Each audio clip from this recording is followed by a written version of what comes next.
All right, today we're going to talk about how to use straps. So before we get into how, let's talk about why. So straps are a little bit controversial, but I think if you use them correctly and if you understand them and use them at the right time, they can be a very good tool. So straps, in my view, are basically good for deadlifts and other types of pulls. Straps are not good for things like dumbbell rows or lat pull downs. Don't do that. That's bad. So, but for deadlifts, they can be great. So the thing is, traditionally, a lot of lifters will either use a mixed grip or a hook grip. The hook grip is difficult to learn. It's fine if you have big enough hands, but for a lot of people that have smaller hands, the hook grip is not a great option. And the mixed grip is good, but the thing is, with a mixed grip, you have to rotate your grip every other set, and that takes quite a bit of discipline. Most lifters will have a preferred side, and they'll want to just stick to that side all the time. This can cause a lot of problems for the upper back. The other thing that's problematic about the mixed grip is it does have the potential to strain the bicep tendon. And there have been lifters who have torn the bicep tendon right off the bone. If that happens, it's not the kind of thing you just grab an ice pack and see if it's going to be okay. You have to go to the emergency room and get it reattached. So obviously, if you're a power lifter, a mixed grip is what you're going to use. But other than that population, I think straps are a really good option. So that's why. Now let's talk about the mechanics of how. It's pretty straightforward. Straps are really simple. You don't need anything complicated. You just need a strap with a loop and a strap. These do have some pad on it. The pad is not necessary, so don't feel like you need to buy straps that have a pad. I'll put some links in the description to some good straps. The straps are pretty basic. You don't need to be real complicated. When you set them up, you just take the end of the strap and you stick it through the loop, and your strap is ready to go. What you want to do is just make sure that your straps are not facing in the same direction, okay? Because this won't work. So the straps have to face in different directions. So you're gonna fix that.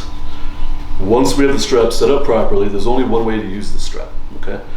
I'm gonna stick my hand through the loop, and I'm gonna tighten it, and the strap goes in between my index finger and my thumb. Okay, so if you put the strap on, I'll just show you the wrong way.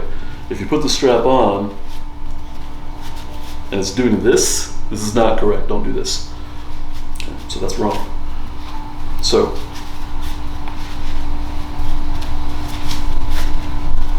I get the straps on my hands, both of them, index finger and the thumb, strap going in there, and you want the straps to be reasonably tight. They don't need to be cutting off your circulation, but you don't want a lot of slack. Okay. So once we have that, we're going to approach the bar and do our pull. So now that we understand how to put the straps on, we're going to talk about how to actually use the straps on the bar. So the first thing you want to get down is the setup.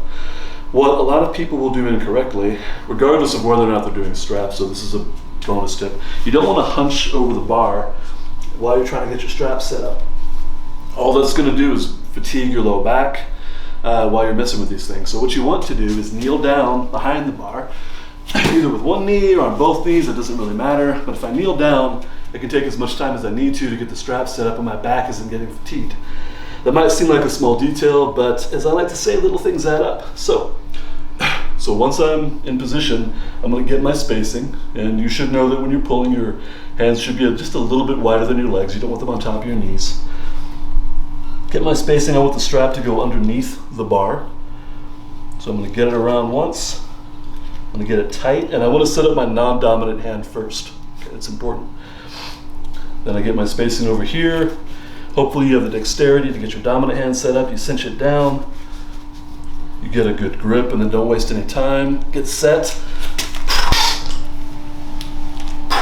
And pull. So that is how you use straps properly. Remember, little things add up. It's true with donuts. It's true with weights. Go lift.